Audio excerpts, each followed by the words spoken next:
So this begs the question on who are the top two. Number two, wait, is this a joke? Wait, what? Who are the 8 best US chess players ever? Okay, the 8 best US chess players ever. All right, let's see. On July 4th, the day the United States of America celebrates its independence, let's take a look at the best chess players in American history. The United States has long produced top chess talent with some of the game's finest players, authors, and theoreticians calling the U.S. home. In recent years, the U.S. has been a force on the international chess scene, and its big three grandmasters. Let me stop the music for a second. And its big three grandmasters staples at the world's top tournaments. The United States is a world championship contender in 2018 with GM Fabiano Caruana coming up just short against the world champion GM Magnus Carlsen. Caruana obviously makes the list of the best ever US players, but where does he rank and who is ahead of him? All right, there are many ways to make a best of all time list. Your selections will be different from mine. I am using peak playing strength as my primary metric, not overall career achievement, because I am most interested in the best possible chess produced by each American on this list. Okay, number 8 is Gata Kamsky. Really? Okay, you guys, so they don't say who the top 8 are, so let me give you my top 8. My top 8 without thinking, with sort of on my own. So I'm not gonna flex, but and give an order per se, but these are, but let's actually, no, I'll give an order. I'm gonna say number 1 has to be Bobby Fischer. Okay, no doubt about it, Bobby has to be number 1. 100% Bobby has to be 1. 2 is very difficult. I want to say objectively that it's hard. I want to put myself as number 2. The reason I'm going to put myself as number 2 is primarily because I did get to number 2 in the world at classical chess. I've obviously been ranked very high in rapid and blitz, and then combined with everything else, winning the US championship 5 times, I think that probably puts me up there. What I was debating there was whether I should be number 2 or whether I should put Samuel Reshevsky ahead of me, because Reshevsky did win 8 US championships, but I want to say that Reshevsky was strong, but he was not competing with the absolute best. Like, I don't feel that Reshevsky was ever ranked in the top 5 worldwide. So that's why I'm going to put myself ahead of Reshevsky. Oh, I guess there's Paul Morphy. Yeah, there's Paul Morphy. I'm thinking more modern day. I guess Paul Morphy is difficult to where to rank Paul Morphy, but okay, so I'm going to say those are probably the top 3. I think number 4 is probably okay, then I'm going to put Paul Morphy at 4. After that, it's already difficult. Maybe got it at 5. I mean, it depends how you rank it, because the problem with this list is that if you want to put, I guess, so if you put God on this list, then Fabiano has to rank really highly too. So it's difficult. It's very difficult because the thing is, if you're gonna put God on, I mean, the argument I would make with Fabiano is that when he was young and improving, all of his chess knowledge, all the lessons, everything, and tournaments were played in Europe and not in the United States. But if you're going to put Gata on this list, where Gata up until I think the age of 14, also he grew up in the former Soviet Union, is here, then Fabiano actually has to rank pretty highly too. Maybe then I'm going to put Fabiano. Actually, Fabiano probably ranks higher than Reshevsky. So I want to say that Morphy is the questionable one, but actually my order I'm going to change, and this might change, by the way, over time. But I would say Fischer number 1. I'm going to put myself number 2, Fabiano number 3. Do I put God? You know, Gata played for the world championship though. Actually, Gata should be maybe Gata should be number 4 then. Maybe Gata should be number 2. I don't know. It's tricky. It's hard to judge actually. But okay, let's just pick it no order. Morphy, Fischer for sure. Myself, Fabiano, Gata. That's a pretty clear 5. Wait, I didn't say Reshevsky. I think Reshevsky has to be 6. Reshevsky has to be a 6th one, and then 2 other players. I think maybe Frank Marshall, for all that he did for the chess in the 30s and the 40s. I think it was. I think maybe Marshall's on there. And then number 8, who is the last one I can think of on this list? There's probably somebody historically I'm just forgetting about, but those would be the 7 that I can think of. Those are the 7 I can think of. Pillsbury, maybe. Pillsbury had a very short window. I mean, obviously very historically relevant. I don't know. All right. Anyway, let's keep going. All right, number 8, Gata Kamsky, 2763. Gada Kamsky is a true chess prodigy. He became a strong grandmaster at age 16 and reached his peak in the 1990s. His career pinnacle was the 1996 FIDE World Championship bracket, where he made the finals but dropped the championship match against the reigning FIDE World Champion, GM Anatoly Karpov.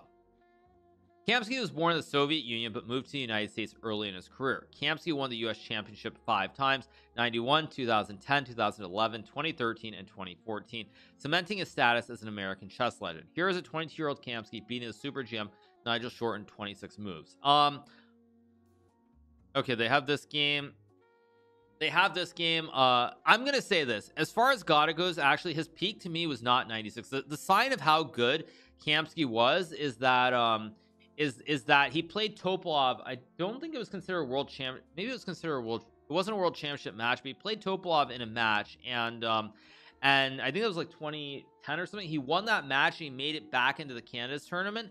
And the fact that Gada did that just really signifies how strong he truly is. I think putting him number 8 is grossly unfair, especially when I see who number 7 is. I have a feeling it's going to be a very hot take throughout. So get ready for some spiciness. I saw who number 7 was out of the corner of my eye. Number 7 is GM Lenny Dominguez Perez.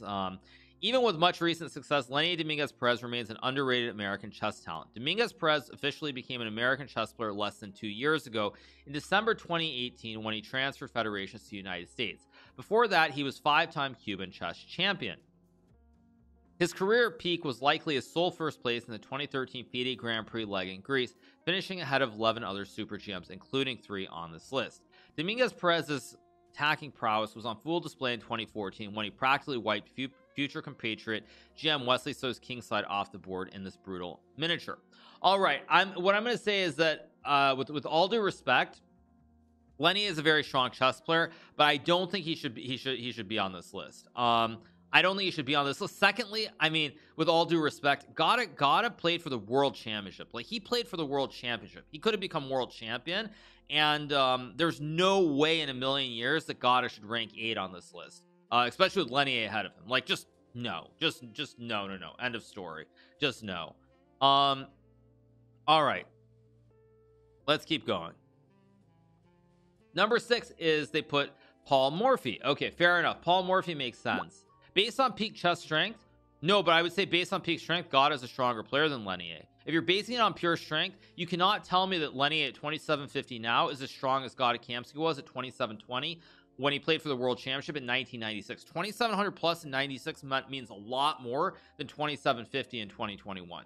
I mean, just no chance. Just no chance. I mean, peak rating doesn't matter because if you're 2720 25 years ago or 30 years ago is completely different, you guys. Completely different. There's inflation in the ratings now. I mean, there's just huge inflation. I mean, it's like, I'll give you an example. It's like someone saying in 1970, well, like, yeah, 1972 when Bobby Fischer became world champion, he was 2784. Nowadays you say 2784, like, or whatever. I think it was 2784 was his peak rating. You're like, what a scrub. Like, that's not even top, that's like number 20 all time or something in terms of rating. But 2784 at the time would be like, I don't know, like 2900 or something nowadays. It's just insane. So when I say Gada was 2720, I think was his rating in 96, that carries a lot more weight than a 2750 rating in 2021. He was 2785 in the 1970s. Yes, Bobby Fischer was a boss. All right, it's not a stretch to call Paul Morphy the father of American chess. A true prodigy, Morphy was not just a chess force at an early age. His game was also about 100 years ahead of its time in terms of style and even tactical strength. GM Bobby Fischer called Morphy the most accurate player who ever lived, which should tell you something because many chess fans give that title instead to Fischer.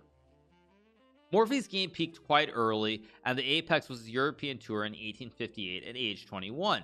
Morphy pretty much destroyed every strong player in the European continent could throw at him. And by the time he returned to the United States, he was recognized as the unofficial world champion. Morphy retired from competitive chess a year later to begin his law practice, never returning to the game before his death at age 47. Morphy is the author of arguably the most famous chess game ever played, an exhibition against the Duke of Brunswick and Count Isouard at an opera house in Paris. If you're going to show a chess beginner one game, use this one. Yeah, I mean, he died at 47. As you see, he quit chess, and he never returned. So when people earlier asked me, could I stream, you know, if I had to choose between streaming and chess, it would not be hard to make that choice. Let's keep going. Number 5. Okay, number 5 is Hikaru Nakamura, peak rating 2816. Hikaru Nakamura, who, well, quite a formidable traditional chess sport, is truly a chess player of the modern age. Nakamura has made his mark as unquestionably the best American Blitz chess player ever, and also the best American online chess player ever. Since most chess games in 2020 are both played online and at fast time controls, these are fairly important arenas. Nakamura has also established a tremendous following on the live streaming site Twitch, and was called the Grandmaster who got Twitch hooked on chess by Wired magazine. On chess.com, Nakamura has won the 2 most recent editions of Speed Chess Championship 2018 to 2019. Alright, I feel like I'm just like I mean, this is a little bit much to keep reading it. Of course, Nakamura has enjoyed solid over-the-board success as well, winning the US Championship 5 times. No game quite captures this modern, fun, and online-friendly nature of Nakamura's style like his thorough trolling of the computer engine Crafty back in 2007, when Crafty was one of the world's strongest chess engines, and Nakamura was just 20 years old. Alright. Who is Nakamura, and why does he look like you? Good one. Number 4, they put Wesley So. Alright, Wesley So, they put peak rating 2822. Alright. Okay. Wesley So transferred to the United States Chess Federation 6 years ago, and since then he has established himself as one of the world's best players. So is 26 years old, and it's reasonable to think that his chess peak is just getting started. So's style of play is precise and safe, rarely getting himself into trouble. This less risky approach has been cited most unfairly as evidence that So is not an exciting player. That argument went right out the window last November when So destroyed the classical world chess champion Magnus Carlsen in the finals of the first FIDE World Fischer Random Chess Championship. So ran up the score, winning the match 13.5, 2.5, putting to rest any doubts of his brilliance and creativity. In this famous game against the top Chinese GM Ding Liren, So answers any lingering questions you might have about whether 3 pieces are better than a queen. By the way, there's going to be a problem with this, which I'm going to point out very shortly as we go through the list. Number 3 is Fabiano. Okay, Fabiano Caruana, peak rating 2844. Fabiano is currently at the top of his career and sits just 28 rating points behind Carlsen on the live list. Caruana and Carlsen are the only players above 2800. The pair fought a close battle in the 2018 World Chess Championship, with Carlsen needing the tiebreaks to retain his title. Caruana is still in contention for the next World Championship whenever that process resumes, with the American 1 game off the lead of the 2020 Canada's tournament at the time of its postponement halfway through the schedule. Caruana's chess highlight reel is too extensive to fully appreciate in this space. He won the US Championship on his first try in 2016, and he was the 4-time Italian chess champion before transferring to the US Federation. Why pick a draw for Caruana's showcase game when all the other players get wins? This game was against Carlsen. The 2018 World Chess Championship represents the peak of chess on 2 levels. On the surface, you have the tremendous underdog Caruana outplaying and pressuring the world champion Carlsen, who is lucky to escape with a draw and maintain an even match. On a deeper level, there is a beautiful and inscrutable endgame lurking in this game that astounded everyone who analyzed it. The chess computer sets have found a forced checkmate for Caruana in 30 moves in real time, as millions watch the game around the world. The legendary former world champion GM Garry Kasparov said no human could ever spot the win, yet it was there on the board as surely as the 64 squares themselves. I still get goosebumps playing over this endgame. So this begs the question on who are the top 2. Number 2. Wait, is this a joke? Wait, what? Wait, number 2 is this. Wait a second. Wait, number 2 is Bobby Fischer. Wait, who's number 1 then? Wait a second. Who is number 1? Wait a second. I have to think. Who's number 1? If you put Bobby at number, this must be a joke, right? This has to be a joke. Bobby Fischer stands as the most legendary US chess player ever and is universally considered one of the 3 greatest world champions, along with Carlsen and Kasparov. Fischer was responsible for a renaissance in American chess in the 1970s as he racked up ridiculous winning streaks on his way to the world title over GM Boris Spassky in 1972. Fischer elevated the game of chess to geopolitical philosophy representing American individualism against the Soviet chess machine. The most striking aspect of Fischer's chess was how far ahead he was of the competition.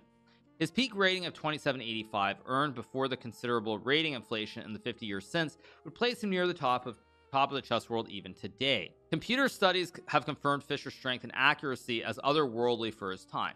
His style was universal, elegant, and above all, accurate. His fierce competitive spirit is something the computer engines can't measure. Fischer had one of the strongest wills to win in chess history. Fischer's career was cut short by disagreements with chess organizers along with mental and physical health problems. Nonetheless, in the short time he spent at the top of the game, he changed it forever with the millions of American players he inspired. Almost as a side note, Fischer invented Fischer Random Chess 960, which is considered one of the most creative chess variants. Fischer also held a patent for a chess clock with an increment, which is the preferred time control today of many players.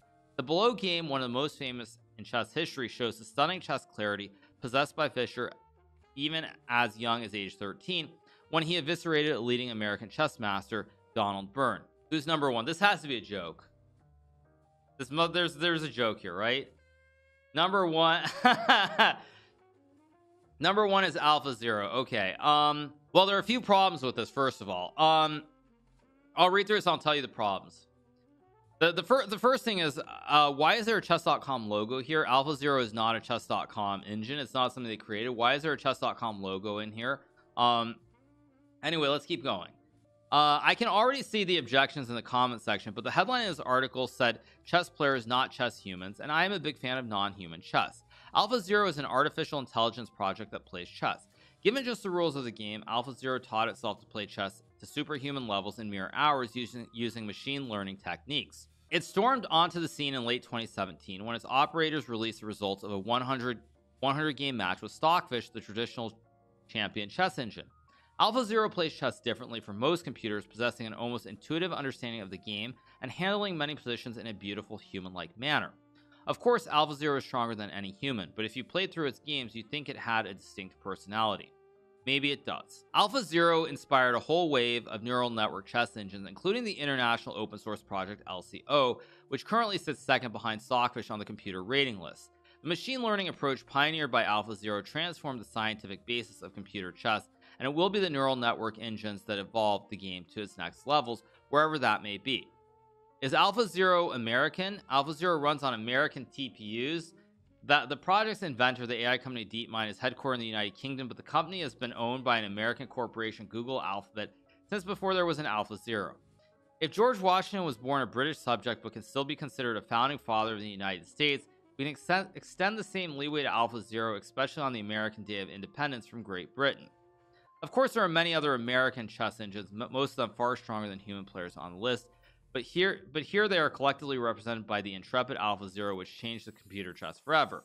I'll never forget where I was when I saw this game by Alpha Zero against the reigning top computer engine Stockfish, and if you care about the evolution of chess, you might not either. All right, I'm gonna flame this whole article for a wide variety of reasons. First of all, Alpha Zero is not an American project. It's a DeepMind project. DeepMind is a British company. They developed it. It has nothing to do with Google whatsoever. So you can't. First of all, you can't really claim that Alpha Zero is an American project, because it's not. That's the first thing. That I get as a meme. I understand that, but my problem with this list is very simple. If you're gonna if you're gonna do a list based on ranking, I'll tell you what it should be. The ranking based on ranking, here's how it should be. Number one should be not Bobby Fischer. Number one of human should be Paul Morphy, because Paul Morphy's rating 2811, which they say is an estimate, he was more than 400 points better than all the players he was playing against in the 1830s, 40s, and 50s, I believe it was. I mean, he was way ahead of his time. So if you're going to base it on ranking, he has to be number one. And Bobby should be number two, and then everybody else you can have some sort of normal ordering, because you can't put Bobby Fischer with a peak rating of 2785 as basically number one, and then basically go by ratings. Like, how is Fabiano number three here when his rating is 50 points higher than Bobby Fischer? Because then you're tacitly acknowledging that there's inflation in the ratings now. So therefore, you can't put Paul Morphy way down. You have to put Morphy number one and Fischer number two, and then you can probably put Fabiano 3, Wesley 4, me 5, whatever the order is going to be. But you cannot put it that order. You can't put that order. So like, you can't do that, because every order, like, so for example, they put me at number 5, fine. They put Wesley at 2822, number 4. They put Fabiano number 3, 2844. But then you have Bobby Fischer at number 2 with 2785. You can't do that. You just can't. So I would say that, yeah, if you're going to be strictly based on ratings, it has to be Morphy, Fischer, Fabiano, Wesley, myself, and then God. Although even God's rating with inflation might be a little bit higher, but something like that is what I would say. But you can't do that. 2785 back then though, yeah, exactly. But if you're gonna put 2785 there, then Paul Morphy's 2800 in the 1850s is like 3500 by modern standards. So yeah, this article, I mean, I don't dislike the people on I don't dislike the ordering of the people on the list, but the actual ordering, I don't dislike the people. The actual ordering is very, very suspicious. And then to end it with number one is, I mean, yeah, number one is just ridiculous.